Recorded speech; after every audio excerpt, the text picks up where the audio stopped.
제 고객 사례인데요. 부모님한테 돈을 4억이나 빌렸는데도 이자를 한 푼도 안 드렸습니다. 원래 부모님한테 돈을 빌리게 되면은 최소 4.6% 이상의 이자율로 이자를 드려야 됩니다.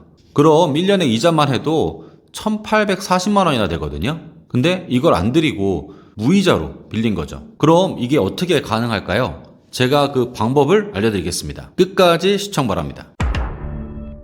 돈을 부모님한테 빌린 제 고객분은 50대 아들입니다. 이분이 코로나 전에 경기도 하남시 미사지구에다가 다가구 주택을 신축을 한 겁니다. 다가구 주택 혹시 아시나요? 원룸 주택이라고 보통 하는데 1층에 상가와 주차장 같은 걸 넣고 2층하고 3층에는 원룸하고 투룸 같은 걸 넣고 4층에는 주인 세대 이런 식으로 보통 하거든요. 요새 전세값이 많이 떨어졌지 않습니까? 4층에 주인 세대에 4억짜리 전세에 살고 계신 세입자가 계셨는데 집이 만기가 돼가지고 나간다고 하는 거예요. 근데 4억이 없었던 거예요. 왜냐면 전에 건축하고 자금들 때문에 돈이 모자랐던 겁니다. 4억을 건축 자금 그런 거 갚는 데다가 다 쓰신 거죠. 전세 만기는 됐지 돈은 돌려줘야 되는데 돈은 없고 은행에다가 대출을 알아보니까 전세도 많고 해가지고 대출도 많고 해서 대출이 더 이상 안 된다 이렇게 통보를 받은 거예요. 그거 어떻게 해요? 그래서 부모님한테 SOS를 친 거죠. 부모님이 다행히 현금이 있으셔가지고 4억을 빌려준다고 하신 겁니다. 부모님한테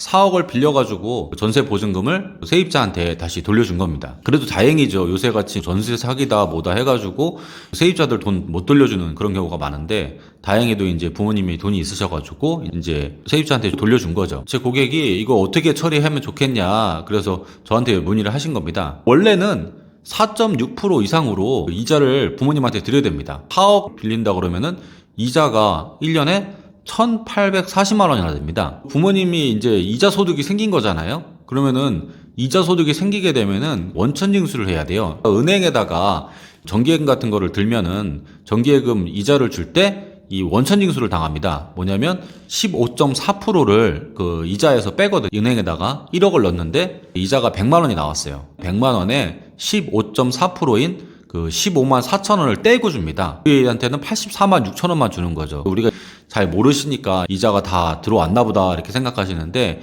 이자도 소득이 생기면 원천징수를 당하는 거죠. 근데 개인 간의 거래 같은 경우에는 이 원천징수 세율이 높습니다. 무려 27.5%입니다. 내가 개인 간으로 대출을 해주거나 했을 때는 27.5%를 원천징수 해가지고 세금을 내야 됩니다. 1만 원을 만약에 이자를 받았다 그러면은 27만 5천 원을 세금으로 내야 되는 거죠. 지금 4억을 빌렸잖아요, 부모님한테. 그러면은 1,840만 원을 매년 이자로 드려야 되는데 거기에 대한 이자 소득세가 27.5%로 따졌을 때 506만 원이나 됩니다. 1,840만 원 드릴 때 506만 원 빼고 나머지 1,300만 원 정도를 드려야 되는 거죠. 그런 식으로 이제 원천징수를 해가지고 그 처리를 해야 되거든요. 그러니까 이자도 부담되는 데다가 1,800을 그 부모님한테 드려야 되고 또 500만 원이나 부모님이 소득세를 내야 되잖아요. 이자 소득세를 좀 아깝기도 하고 그렇잖아요. 그래서 좋은 방법이 없냐 그렇게 여쭤보시더라고요. 근데 이자를 안 드려도 되는 방법이 생긴 거예요.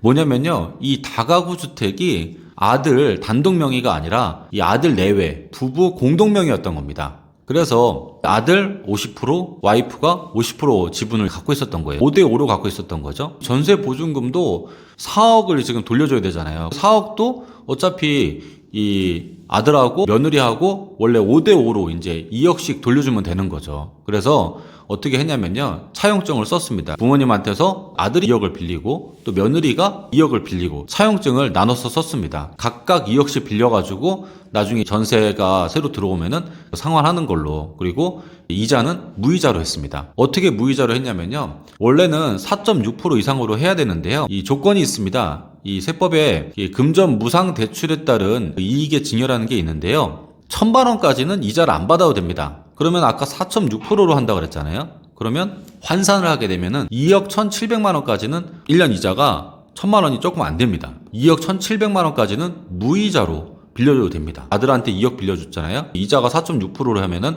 920만 원이잖아요. 며느리도 마찬가지로 똑같이 920만 원이잖아요. 그러면은 그 부분까지는 무이자로 줘도 된다는 거죠. 그래서 무이자로 빌렸습니다. 대신 당연히 원금은 갚아야죠. 부모 자식 간에 돈 빌리고 할 때도 꼭 차용증을 써야 됩니다. 차용증을 쓰고 원금과 이자가 있다 그러면은 그거를 매월 또는 이제 정해진 기간에 이렇게 상환하는 거를 꼭 통장 기록에 남겨둬야 됩니다. 사용증 쓰는 방법은 제가 다른 영상에서 남겨놨거든요. 그래서 그 부분을 참고하시면 될 것 같고요. 사례 같은 경우에는 원래 2억 1,700만 원까지만 무이자로 빌릴 수가 있는데 다행히 집이 부부 공동명의다 보니까 4억까지 무이자로 빌려줄 수 있었던 거죠. 그래서 다행히 이자 소득세도 안 내고 또 자녀도 무이자로 빌려줄 수가 있는 거죠. 물론 이제 4억은 당연히 갚아야 됩니다. 안 갚으면 나중에 이제 증여세가 나오는 거니까요. 그 부분은 주의하셔야 되겠습니다. 정리하자면 부모 자식 간에는 4.6% 이상으로 이자를 받아야 된다. 다만 1년에 1,000만 원까지는 이자를 안 받아도 된다. 환산하면 2억 1,700만 원까지는 무이자로 빌릴 수가 있다. 이것입니다. 오늘 제 정보가 도움이 됐다 그러면은 구독과 알림 설정 부탁드리겠습니다. 감사합니다.